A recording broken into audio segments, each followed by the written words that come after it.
A 1, 2, 3, 4. T to G to I to F to T to F. G to I to F to F. Thank God it's first. Thank God it's first. Thank God it's first. Oh, T to G to I to F to F. T to G to I to F to F. Thank God it's first. Thank God it's First Friday.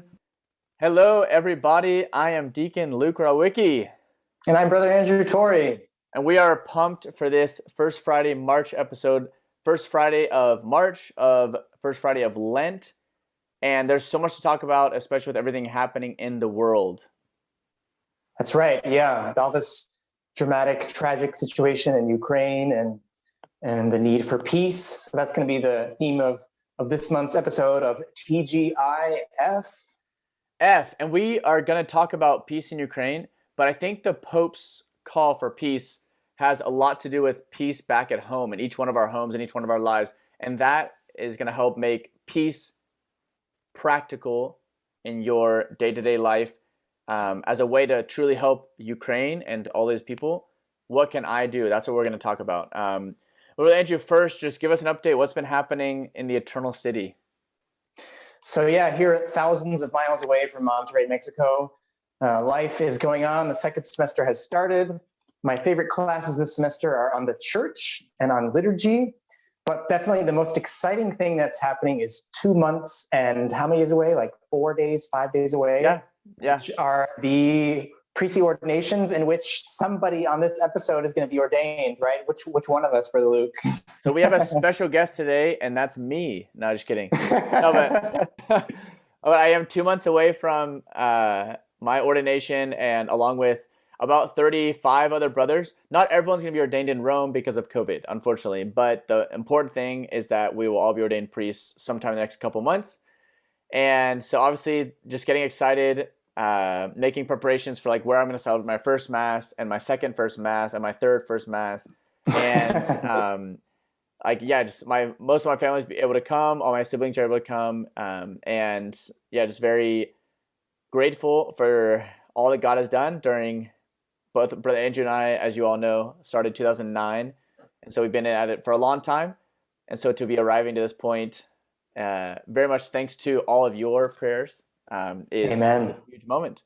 So just making the most of it and spending a lot of that time in prayer. That's what, the suggestions or the recommendations for me have just been pray. Just keep praying and be close to God because He does the rest. So very exciting. That's right. Yeah.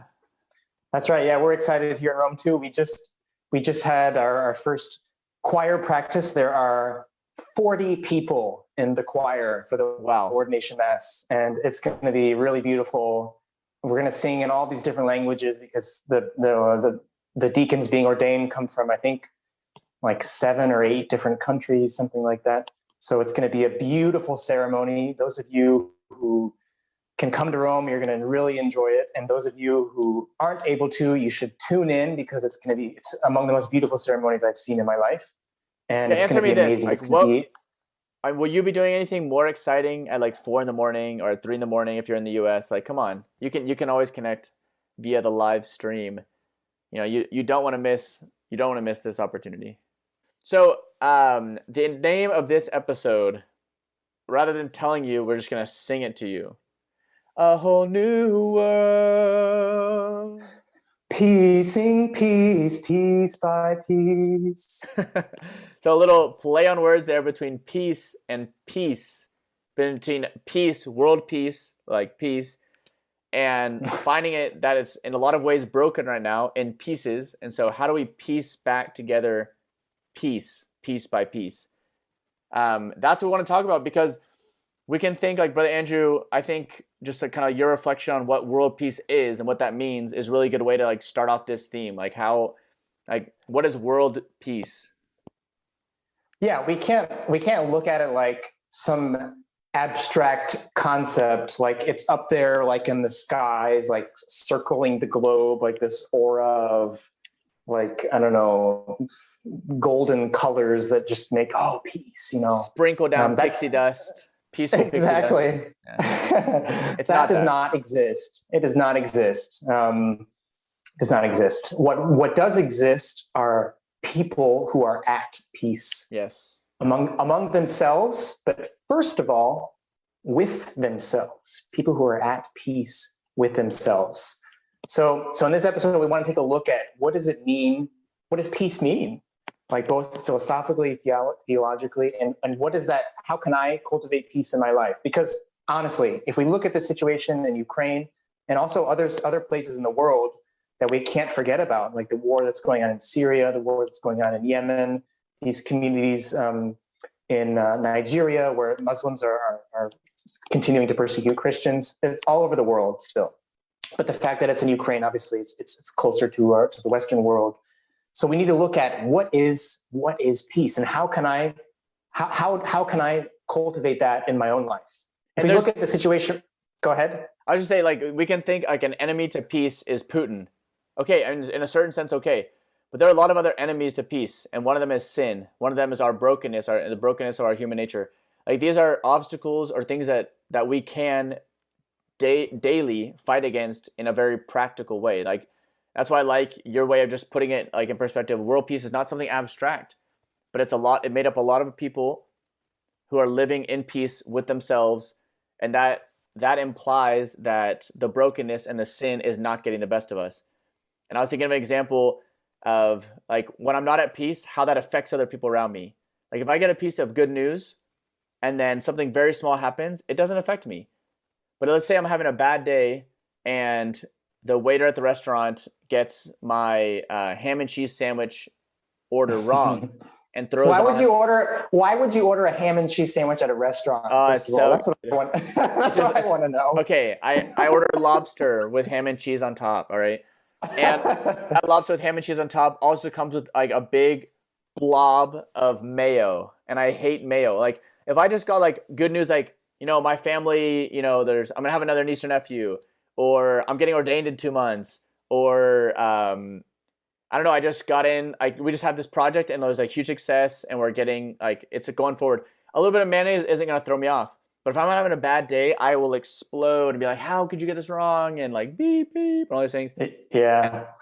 So my peace does have real effects on the peace in the world. And so that's why it's not something abstract. So sorry, Brother Andrew, I cut you off there. But just, I love that idea. So like, keeping with that idea, I think it's really good. But like, yeah, so but Andrew, what is peace? Like, what's the definition? What is, like, what is it? Help us, let's talk about it. So a lot of people think that peace is the absence of conflict, the absence of war, right? Peace is just sort of like this general tranquility, serenity. There are no conflicts going on. It's just sort of like the absence of conflict. And there's obviously there's truth to that, but there's so much more. It's not just the absence of something. It's the fullness of life. That's what peace is. Peace is a fullness. It's when you have all the parts together. And so the challenge for us is to take these pieces back together, to bring them back together and make them whole again, because that is going to bring us to a state that's just so much more than the absence of conflict. It's fullness of life. The best new world. Bum, bum, bum, bum, bum. Piecing peace, piece by piece. That's what we want to do. We want to piece back together. And the best way of doing that is by understanding who we are as human beings. It's an idea that we've repeated a lot, but it's so important, because if we don't respect our identity as human beings, then there's nothing meaningful that we can say about peace at the end of the day. We have to understand who we are as human beings. And the basic thing is that we're body and soul. We're body and soul, and we have needs for our bodies, physical needs. We have needs, emotional needs, psychological needs, and we have a soul, or we have spiritual needs. And so all of these needs need to be addressed.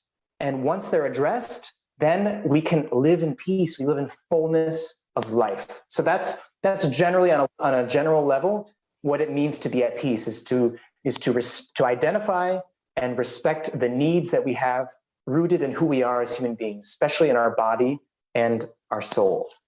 Okay, and then everything we're saying that you're just saying, okay, like the body and soul and finding wholeness and all these things, there's no better time to do it than Lent. Like, as tragic as as it is, like with Putin and the Ukraine people suffering and all like the 900,000 refugees leaving Ukraine and leaving their homes and everything, there's no better time for all of us to pray, to ask God's to bring peace, to convert the hearts of all those who are dividing the country and dividing the world, and at the same time for us to find peace in our own lives. One of the things that has been striking me just these first couple of days of Lent is this saying, like, now is a time of salvation. Because like we can think, okay, well, salvation means like when I die, I'll go to heaven. Like I'll be saved. I won't go to hell. I'll be saved. But to say that today is the day of salvation, like this moment is where God is offering me salvation, is to think, okay, maybe salvation doesn't mean just like the theological concept of at the end of time and the resurrection of the bodies and things like that are far off, that maybe today don't seem to have much to contribute to my life. But to think, okay, well, if God is offering me salvation, what does it mean to be saved? What is that salvation he wants to give me? Okay, well, there's a lot of things that maybe we could be enslaved to, that I, instead of being free and saved like the Israelites from Egypt, I might still be clinging to certain things. And as long as I'm a slave to things, to ideas, to attitudes, to my preferences, I'm going to continue being like a broken person. Because rather than being whole and finding my fullness in something true and real, which is God, which is my faith, which are my beliefs, I'm like escaping here, escaping there, clinging to this, clinging to that. And now is the time for us to talk about in TGIFF, what does it mean to be saved? What does it mean to be whole? What is it that Lent is offering me? Like, what is it that the Pope is saying when he's saying like a call for peace? It's more than just peace in Russia and in Ukraine. It's an effort that all of us can make that'll bring salvation, that'll bring fullness, wholeness. Exactly. And it starts in the most important principle that makes us human beings, the highest principle of who we are, which is our spirit, our soul. Once that is in order, then everything else can flow. If you let's go look back at Genesis real quick.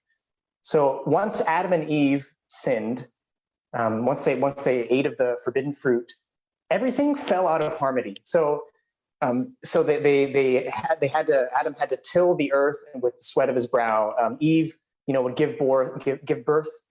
She would experience the pangs of childbirth. Animals would be afraid of human beings. Like if you go out, like like you take a walk in a park and you see like squirrels playing around. Once you start getting close to them, like they like run away from you. That's a direct consequence of original sin. Like when you see like little animals who are scared of you. So everything sort of falls out of harmony once. It's crazy, but once your soul is detached from God, once we rebel against it, everything falls out of harmony. But if the soul is in a right relationship with God, with the one who created us, then everything else falls into place. Everything falls into place. Now, the world is affected by original sin, and we can't reverse the effects, right now. I hope that's going to come at the end of time. So even though our soul is going to be in the right order, obviously the physical nature, we still see physical effects of sin, like we grow old, we die, etc.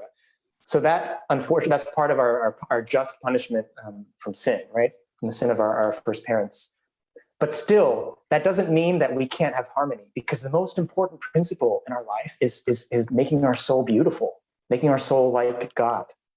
If you look at Putin, Vladimir Putin, so his goal is to reestablish the greatness of the Soviet Empire, the Russian Empire, right? And so he has this, obviously it's terrible what he's doing, right? But he wants something that he perceives as great, right? He wants to be this great human being. He wants to leave Russia stronger. He wants to increase its borders. He wants to do all these things, right? There is an element of, hear me out, people. There is a small element of goodness in that, okay? But the fact that he is obviously, he's distorting the desire for greatness that he has. He's distorting it by throwing society, by reversing the right order that should happen in society. Justice. So we see clearly that peace flows from right ordering So it starts in the soul, like you're desiring this right relationship with God. There's a level of submission that we have to God, but also we understand God as our Father, our merciful Father. And so the way we think, the way we breathe, the way we act, the way we interpret events is all in the light of our merciful Father who loves us and takes care of us, right? Yes. And so that implies a right ordering. But the fact that there are political leaders today who reverse this right order, it's unjust. It's not right. It's not justice to exert this domination over other people, because political power is supposed to be at the service of who we are as human beings. And that is the problem. So there's a very small but still a bit of light in this good desire that he has for greatness, but it's totally corrupt, because it's a reversal of the right order that should be in society. So there you go. There's a little bit of social doctrine 101 with Brother Andrew Torrey, who's studying theology. I guess you don't have that class until next year, but obviously you've been doing your reading. And and so justice and order and unity and peace, all those things, like there's a lot of key concepts in social doctrine, but you realize it's all basically comes down to one, and that's love. That's man is made to love and to be loved. And so like whenever that gets out of whack and it's like I'm more important than my neighbor, I'm more important than God, or I am God, then everything blows up. Yeah, exactly. And this comes from, so sorry to interrupt, but but if you look at the situation, you have a political leader, Putin, who it's coming from his heart.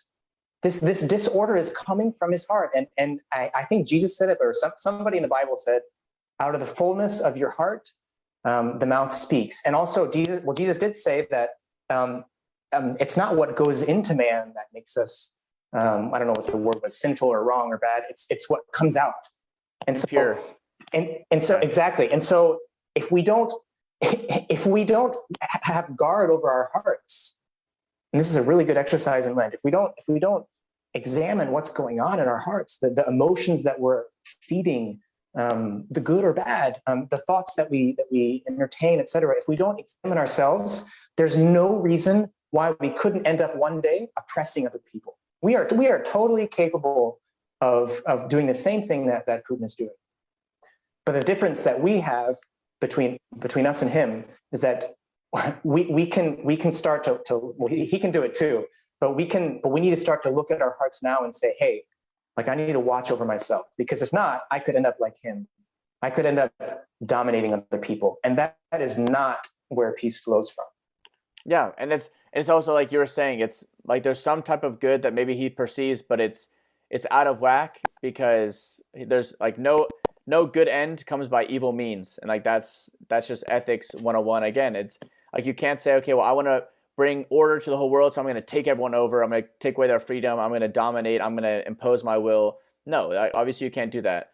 A lot of times it's just like being humble. A lot of times it's saying, okay, this is my area of leadership is here, and these people are independent, and good for them and good for me, and I'm going to be the best leader. Like when you start to like overstep those bounds, you're in dangerous moral territory.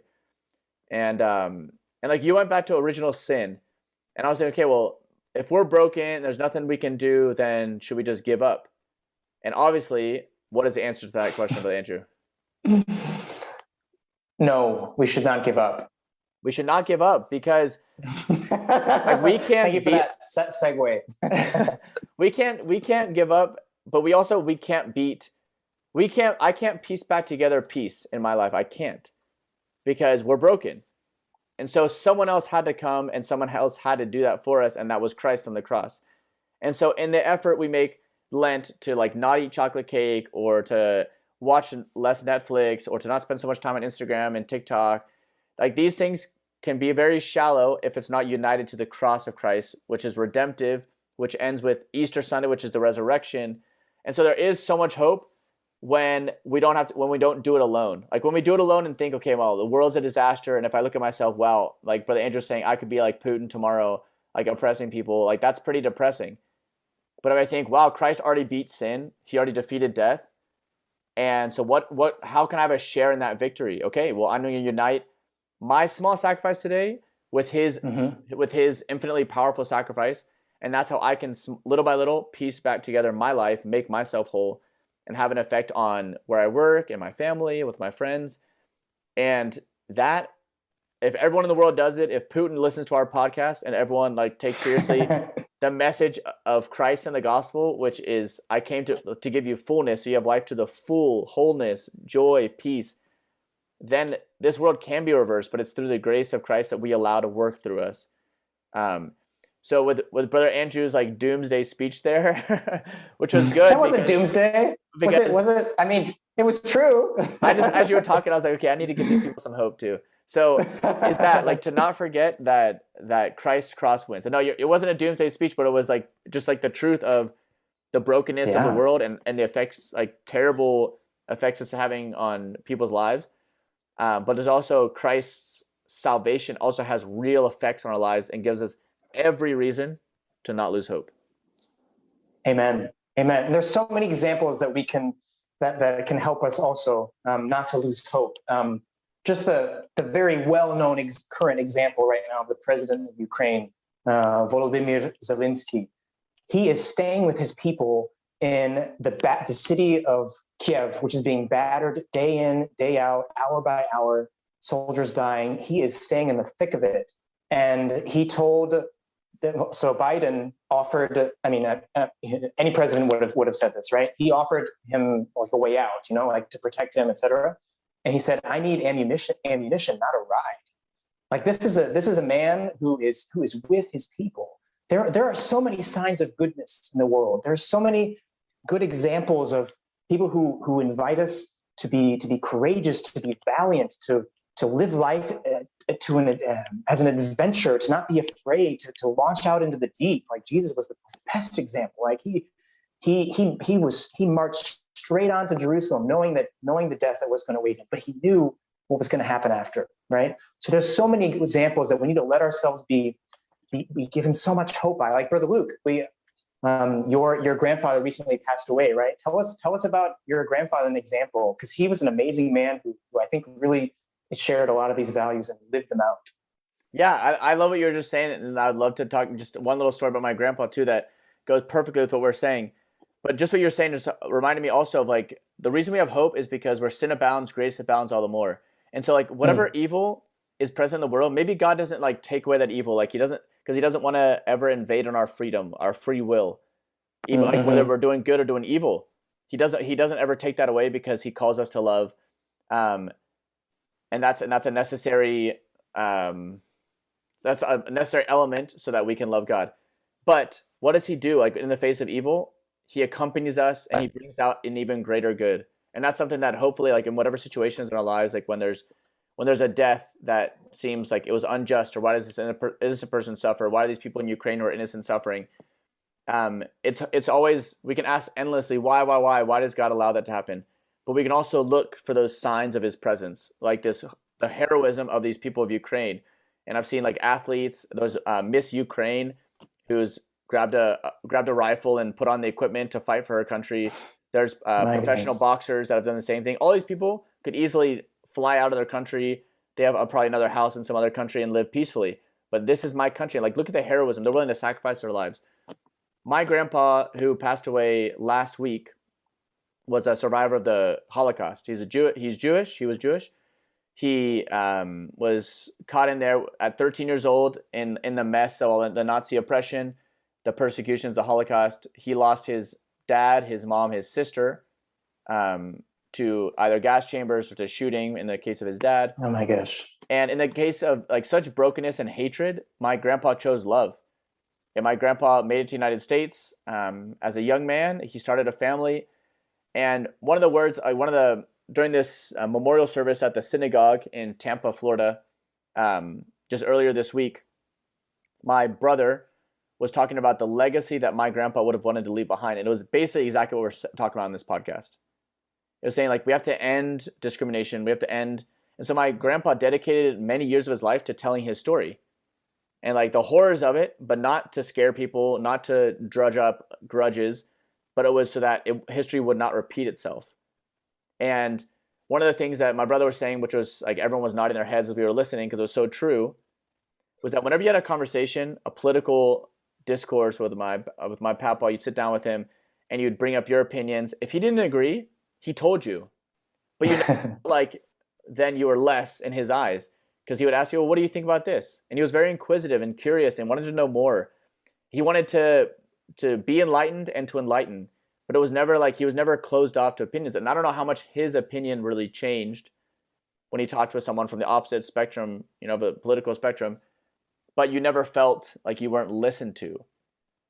And that is something that's incredible coming from someone who suffered so much and could have been, you know, a very bitter person, to being someone who was the opposite of that, someone who encouraged peace and love and dialogue and unity.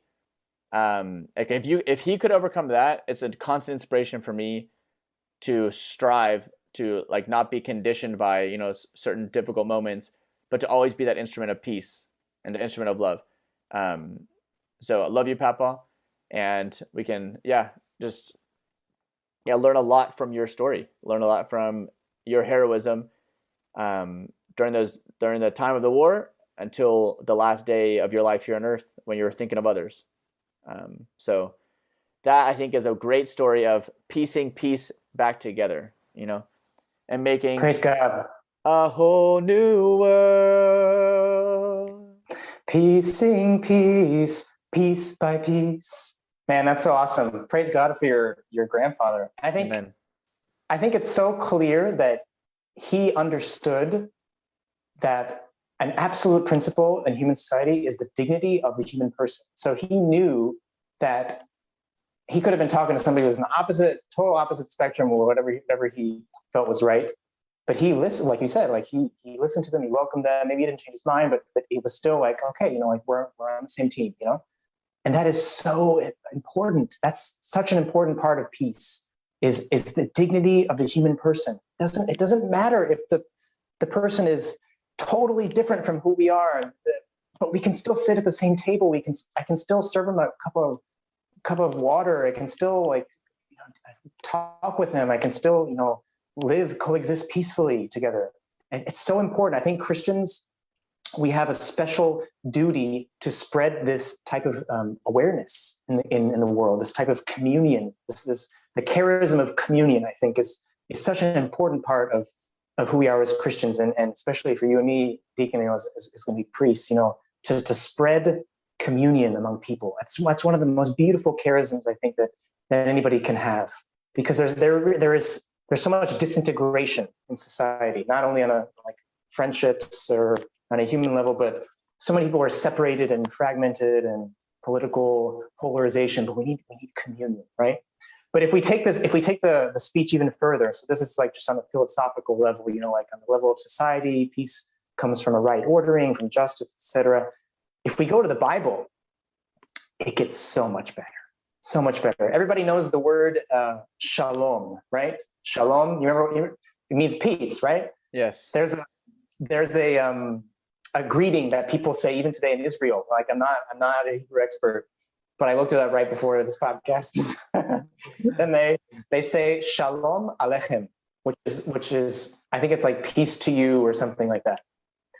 But if you look at the root word, like we said at the beginning, it actually means may it be well for you, or may it be whole for you, right? So what you're desiring again is this wholeness, this completeness, which ultimately comes from Jesus, like you were saying, that who reconciles us to the Father, and He is the ultimate source of our peace. It's so much deeper than just the peace that comes from giving each person his due, which is what justice is. Each person gets what's treatment because we deserve just punishment when we go against the rules of the community, right?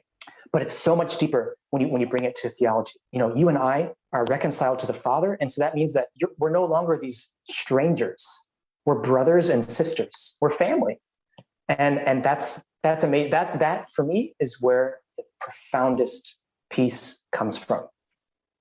I love that. Yeah, just the thinking that the other person is valuable not because they share my opinion or they don't, or because they can offer me something or they can't, but in themselves, the dignity of the human person, that you are one, and like, oh yeah, ultimately we're all united under the Father. Yeah, I think how can you get that message out there? How can you live that out in your life? Maybe, Andrew, like if you have any practical like tips or practical, like what has come to your mind of ways that you can be instruments of peace. It was actually interesting just yesterday, or on Ash Wednesday, the director at the Irish Institute, the school, the Legionary School here in Monterey, one of them, talked about being instruments of peace. And I was later on talking to the boys one-on-one and just like normal mentoring that we offer at the school. And I was saying, oh, hey, what are you going to do for Lent? And like, what, do you have any plan? And he said, well, I don't know, but I really liked what Father said today about being an instrument of peace.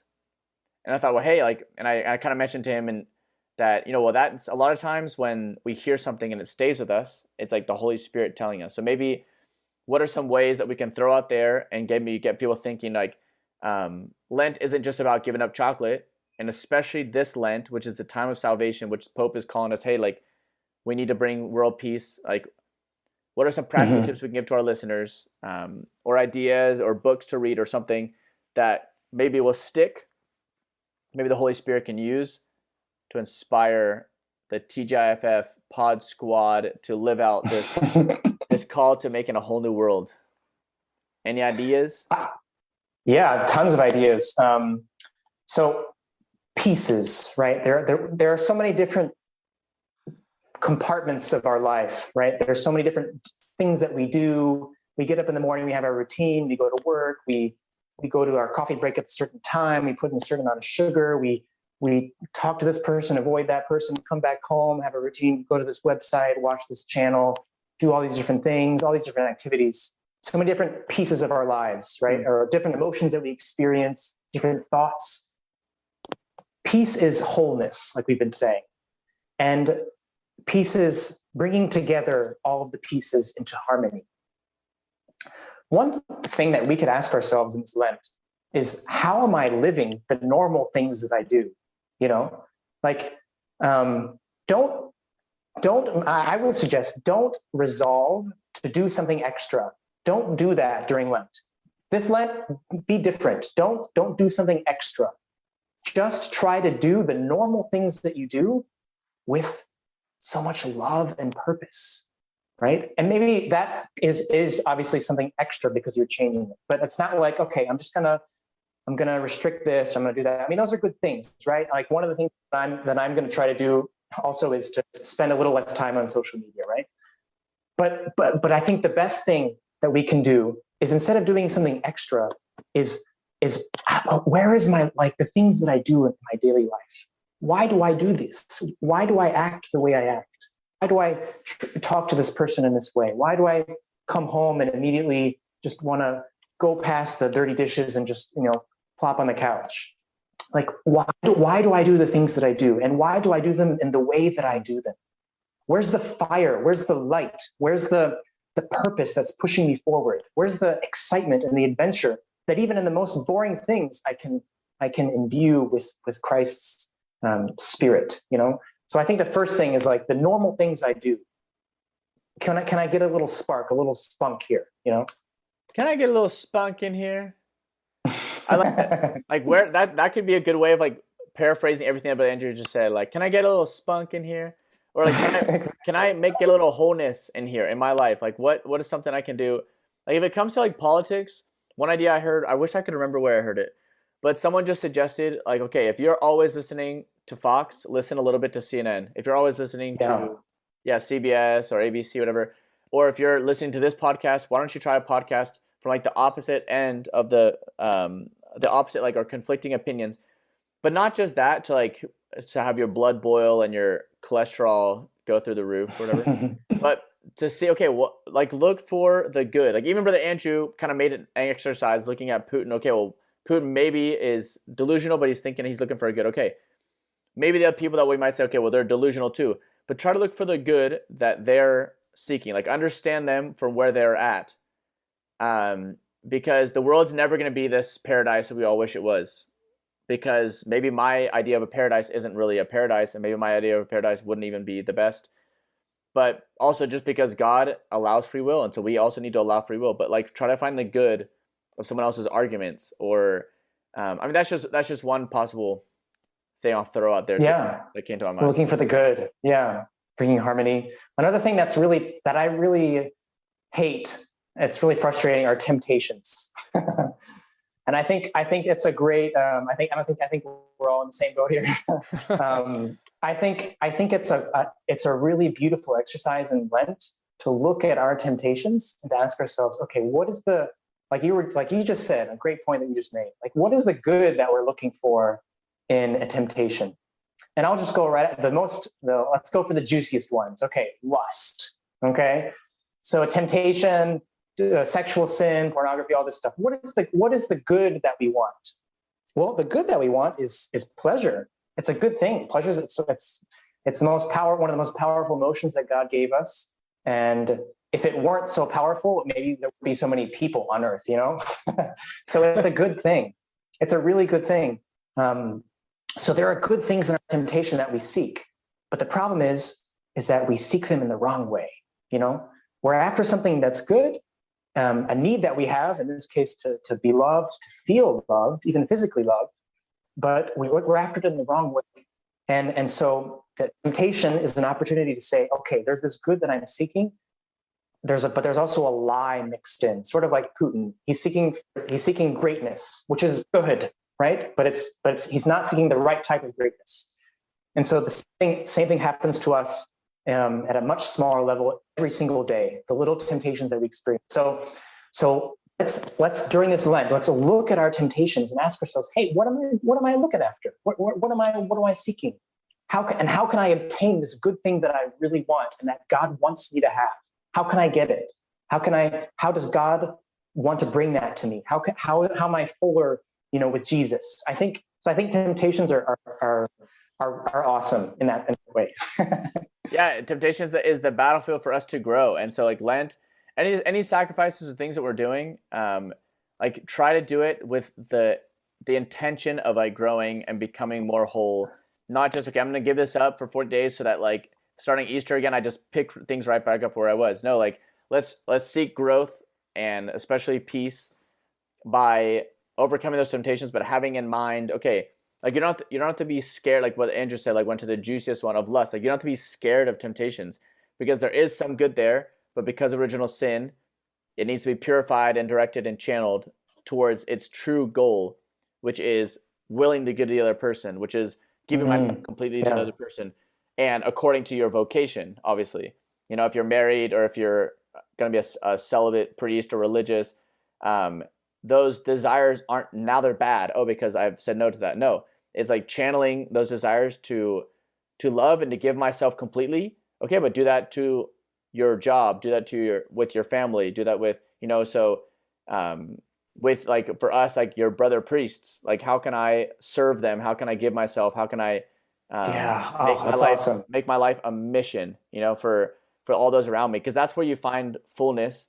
Whereas the lie, a lot of times, is like, okay, well, I need to grasp at my happiness and pleasure, and I need to take it for myself. But it's actually when you're giving, you're much happier. That's the example of so many saints that made that prayer, like Mother Teresa's prayer, Saint Francis of Assisi's prayer, of like just them talking about like, make me a channel of your peace. And Mother Teresa's was, when I'm hungry, give me someone so that I can give food to, and when I'm tired, help me to be the one who brings rest for someone else. Because there's like a secret there that's counterintuitive for our fallen human nature. But once we experience it, we realize that it's real. I was just talking to a focus missionary a couple of days ago on the phone, and he was saying the same thing. He's like, my job is to talk to these guys in frats about like a lasting, true happiness. And part of like what we do is just get Bible studies going so that they can talk about these important topics and subjects with other guys their age. But and he said, and I see a lot of guys that little by little, I see conversions and I see transformation, because what we want to offer, and the gospel wants to offer something real and true and meaningful that goes against what culture today says, like, which is immediate and grasping at and right at your fingertips always, like Netflix and Amazon. And like Netflix, you start one episode, it's about to be finished, and it's already like, hey, watch the next one and watch the next one. Yes, this is great, life is awesome. But then when that's over, what? Like, what are you're left with in pieces? Like, you got a piece to together piece by piece in small ways this Lent. That's right. That's right. I think maybe the last thing I would mention, last little idea to promote peace, right? To provide for, the bodily and spiritual needs that we all have, bringing these conditions together so that we can live in peace, fullness of life, is something really simple. Think about the last time that you said something positive to somebody else, like about somebody else, with no other anything else in no other intention. You just wanted to say something positive. You didn't want to get anything out of them. You didn't want anything else. You just wanted to say something positive and like, hey, like, you do this really well, or Deacon Luke, man, you have so much love for the priesthood and so much.